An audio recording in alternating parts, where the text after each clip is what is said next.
You may ask, well, why do we even bother finding, the density of a transformation?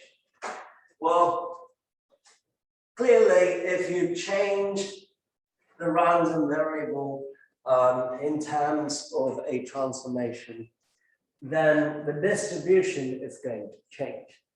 If the distribution changes, then the probabilities that you find will not be the same. Do you agree?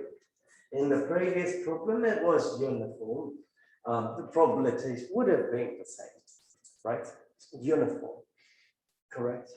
Whether it is 1, 3 or 0, 1, its probabilities will be the same. But let's say that's one density. That's another density, right? Would finding the probabilities here, say some number greater than 2, be the same? Or no. One of them is going to have a greater probability. Which one? The one in red, because the area is going to be higher. And if you don't do the transformation properly, then you're looking at completely different probabilities. Decisions are made using probabilities. You use the wrong distribution, you compute the wrong probability. If you compute the wrong probability, you end up with the wrong decision. Does that make sense? So transformations are quite important. Oftentimes, people might say, oh, it's just going to be easy. For instance, if you square a distribution, all you have to do is square the probabilities. That's not true. Yes? What would be like a specific example of when you would want to do it? The transformation? Like in the real world, like when would you do That's actually a good question.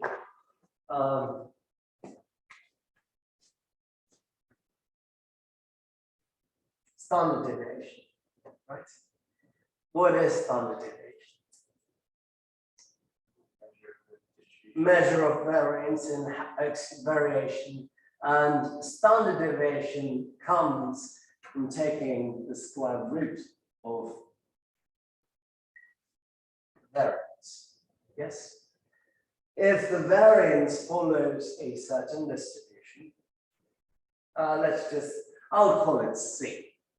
So sigma squared follows some distribution C. I'll tell you why. Chi-squared, right? Now you want to find the distribution of S, which would be square root of C, right? So the probability that the variance is bigger than a certain value will not be the same as a standard deviation being bigger than a certain value. So by all means here, that is a chi-square distribution. This, on the other hand, will be a t distribution after we normalize it. So the way this is going to look,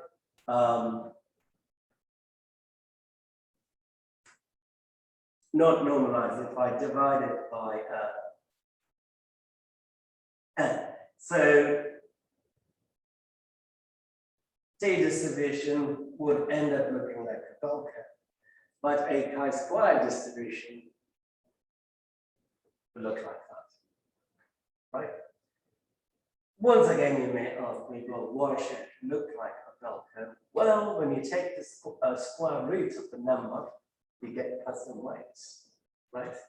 So the entire distribution will change. Another example would be ANOVA. Do we know ANOVA? Star. Huh? Like a star. ANOVA test. No? Hypothesis testing. Do we remember? Oh yeah. Right, a one-way ANOVA. So there, typically, we will divide a sum of squares for treatment divided by sum of squares for L. Right? That is a typical ratio, but that sum of squares is random. This is also random because these values are computed from a random sample. The numerator will follow a chi-square distribution. The denominator will follow a chi-square distribution. Good. So we have a ratio of 2 chi-square distributions. We want to know what that distribution will be, the ratio of 2 chi-square random variables.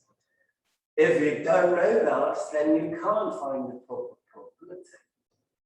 The ratio of 2 chi-squares is yet another distribution known as F. Right? So finding probabilities from F is not the same as finding probabilities from chi-squared. And the ratio of 2 random variables needn't have, the ratio of the probabilities, or will not have the ratio of the probabilities. So when we divide random variables, when we multiply random variables, when we take the square, the cube of a random variable, the entire distribution of that random variable will change. Does that make sense? So that is a practical example where we have the ratio of 2 random variables. Does that make sense? I will do an example of the ratio of 2 random variables once I get into 2 variable transformation. Did that help? I still feel kind of abstract to me, but I'll do an example. Let's say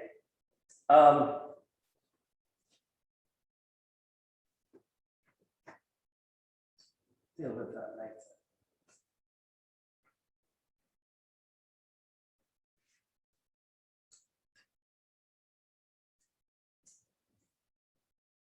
Suppose X is a normal distribution, mean 0, standard deviation 1, and Y is equal to X squared. Good.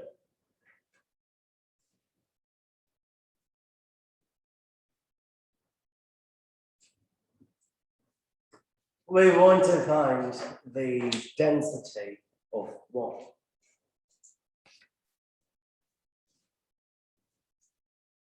A. B. Find the probability X is greater than 4. Find the probability Y is greater than 4.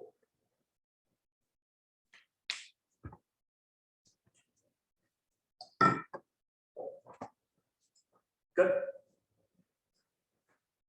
One thing to note, would the support of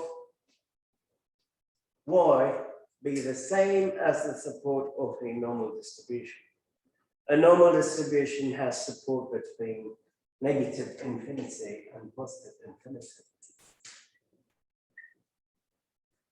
Why not?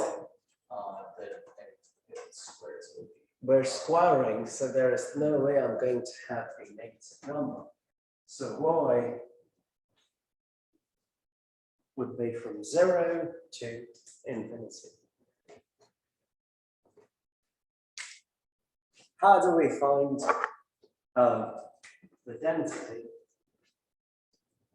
Once again, we start with this idea.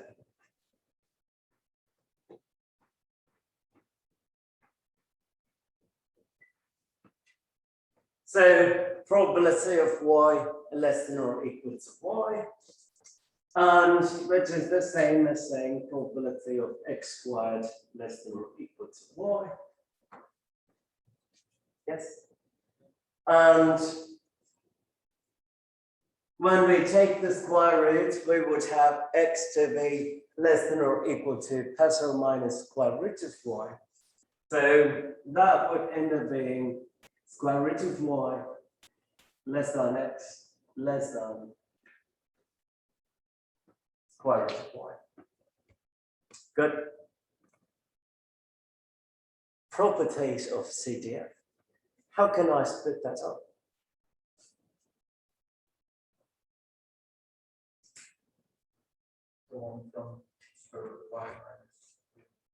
So I could write that as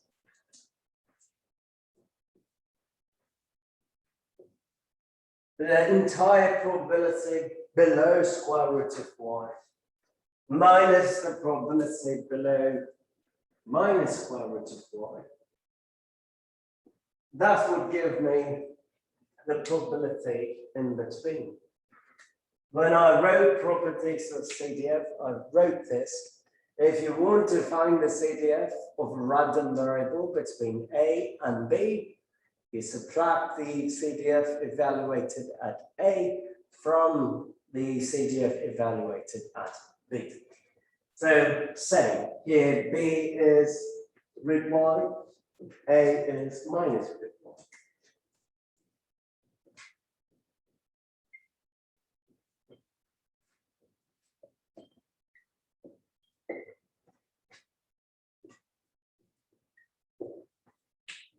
Got a nice little expression. So I want to find the density of y. So I want to take the derivative.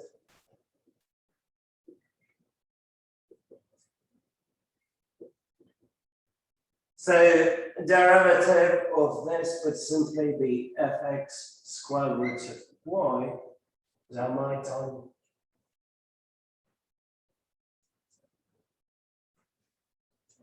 chain rule. Got to take the derivative of square root of y. What is the derivative of square root of What is 1/2 times 1 over square root of y? Yes. So I have a minus here. Same.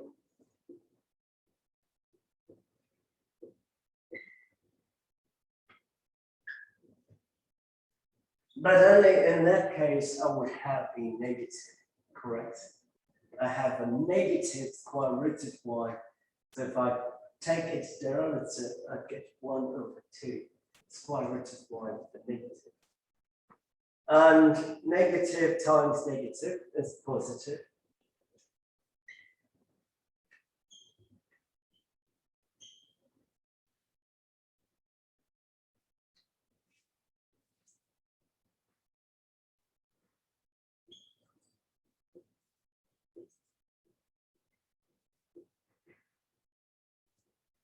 What do we know about the density of a normal distribution? What does it look like? Bell curve, great. And specifically, I said X is a bell curve, center 0, mean 0, standard deviation 1.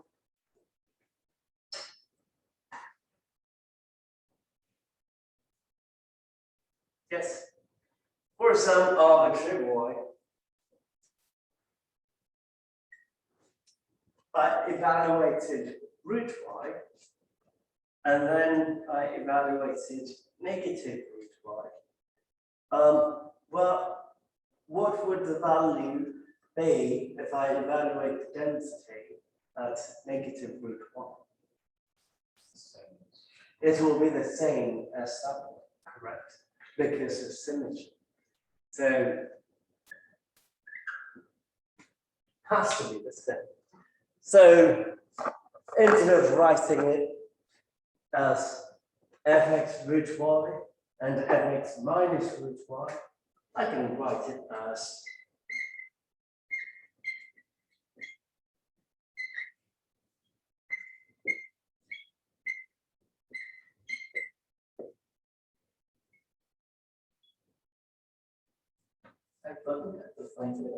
one minus fx of the positive.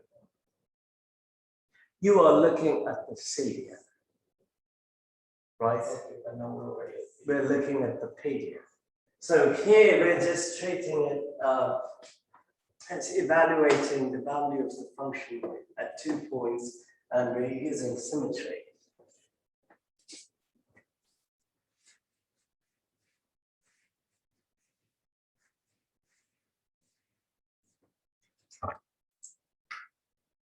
They are the same, so fy of y will be 2 multiplied by fx square root of y, 2 square root of y. Correct? They're the same thing, so I'm just adding them together. The 2's will get cancelled.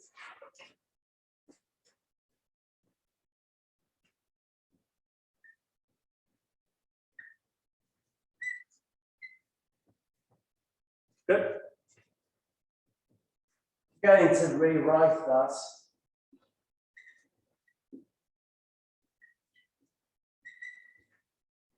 Y raised 1/2.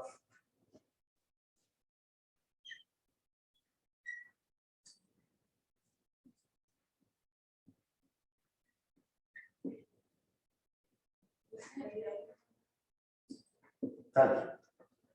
So one of the things that I mentioned about statistics is that oftentimes we like to write it in terms of a different distribution so life is easier. That is the ultimate goal, if at all possible. Otherwise, you'd have to rely on simulations and such.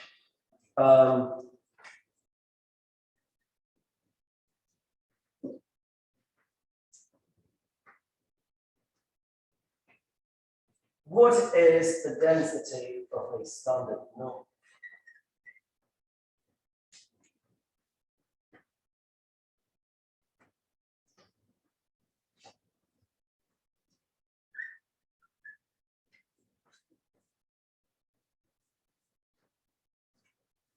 Right, that is the density of a standard norm.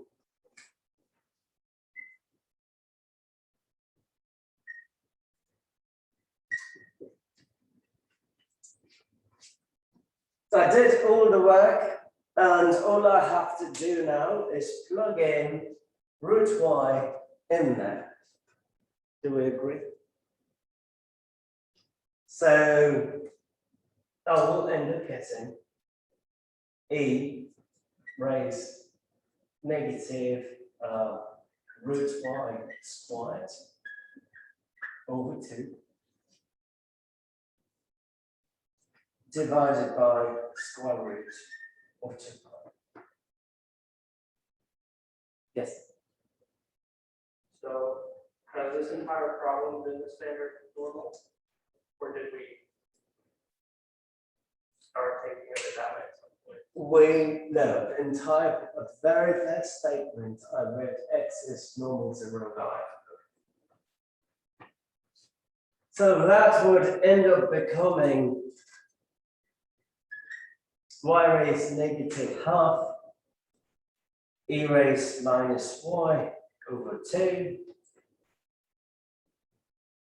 over square root of 2 pi.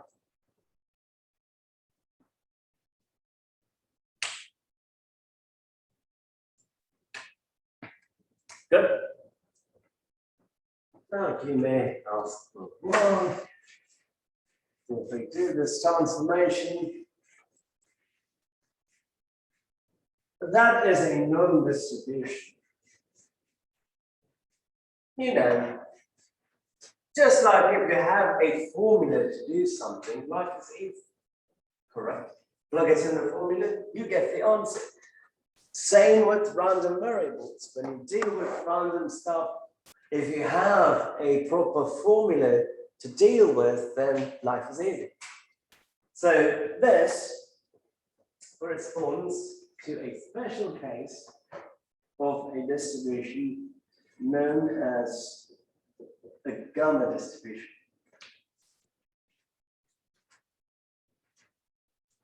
The formula or the density of a gamma distribution 1 over beta raised alpha, gamma of alpha, x raised alpha minus 1, e raised minus x over beta.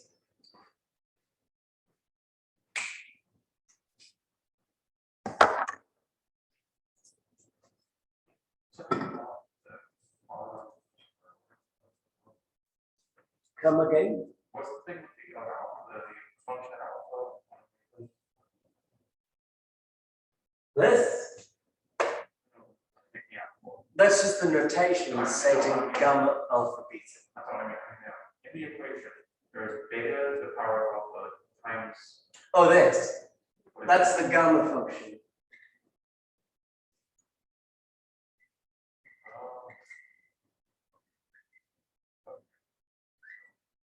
So we just evaluate the gamma function at alpha.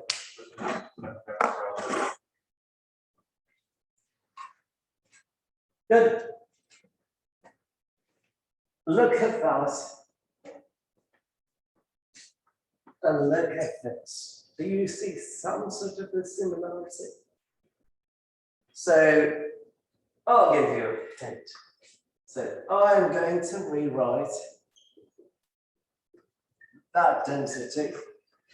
Y raised negative half is y raised half minus 1. E raised minus y over 2 divided by square root of 2 times square root of 5.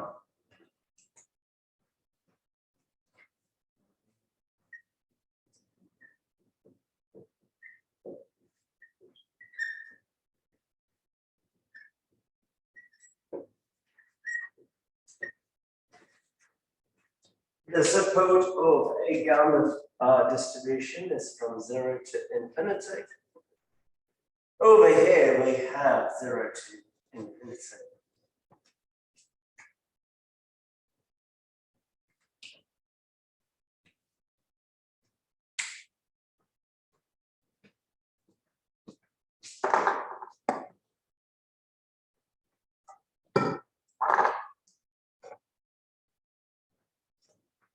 Right? So what does that look like? You compare what is the value of alpha? Alpha is 1/2. What is beta? 2. That would imply gamma function evaluated at 1/2 will be square root.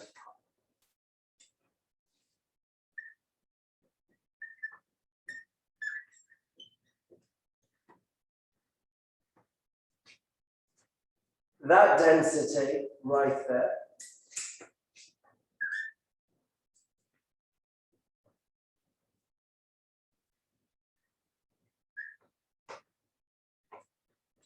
is a chi-squared density with 1 degree of freedom, and it is equivalent to a gamma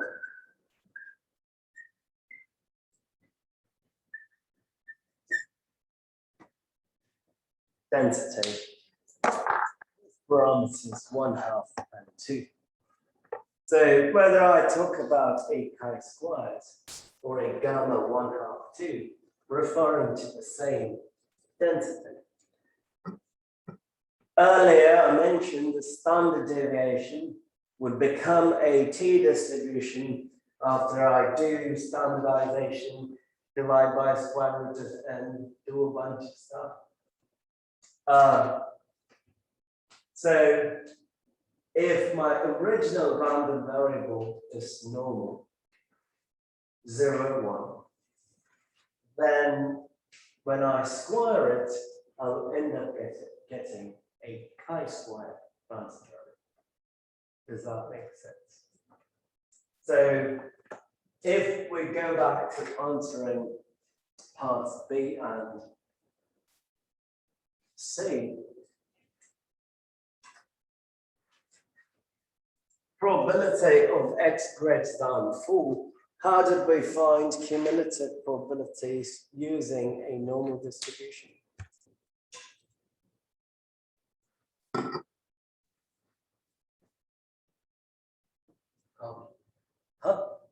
Calculator, what in the calculator? Which function did we use? Normal CDF. So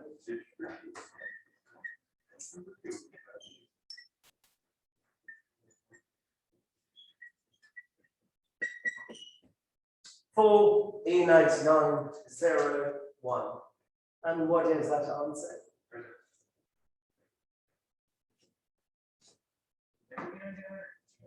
E99.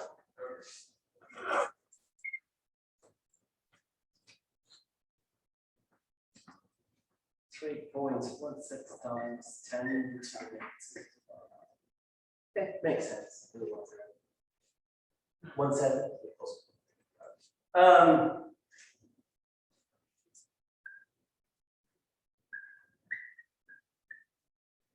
Part C.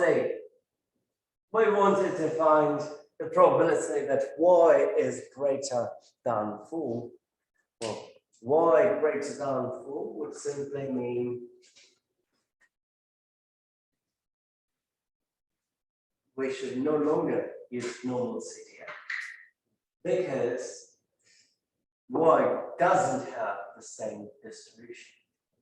Y has a chi-square distribution. In your calculator, there should be a chi-square CDF, right? Specifically, it is a chi-squared with 1 degree of freedom. So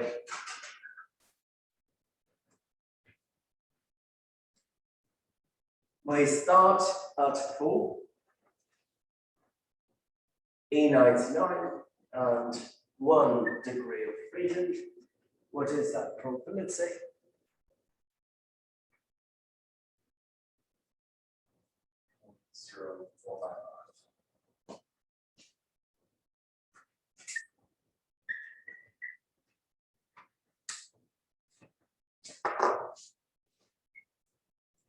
So we got 3.17 times 10 raised to -5. There, 0.0455, that's the probability. So from a practical standpoint, if x is a random variable, what are the chances that x would be bigger than 4? It's at 3.17 times 10 raised to -5. But if y is x squared, what are the chances that it would be bigger than 4? Then it's 0.0455. But y is simply x squared, correct? So I can use the same logic and say, well, x squared has to be greater than 4, yes? Which would mean, can I erase this?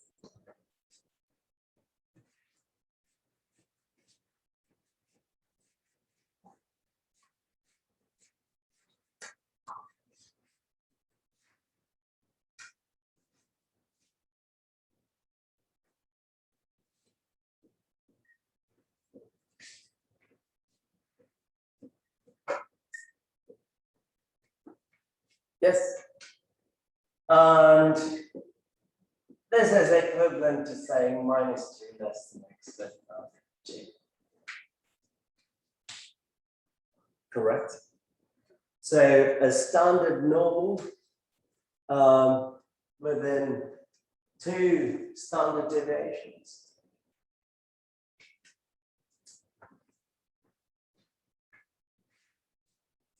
Not bad.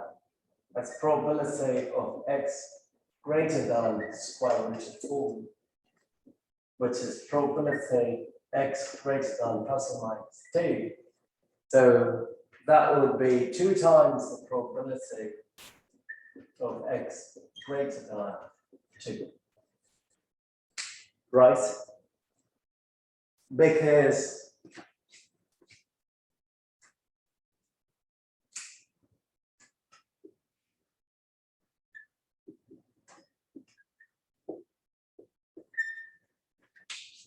-2. Well, we know how to find this using normal CDF. So 2 times normal CDF, 2 E99, 0, 1. What do we get?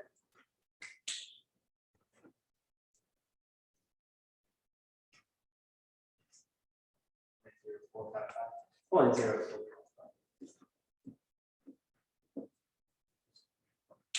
Good. Now, you should know this was an entirely different distribution.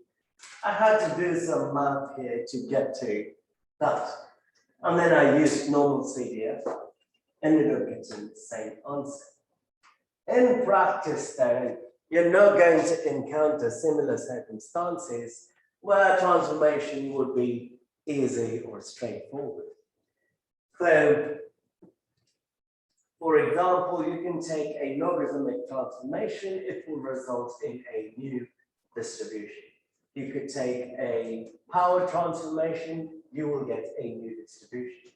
So the ultimate goal is to find these distributions and use them directly to find probability, instead of doing all this work. Does that make sense?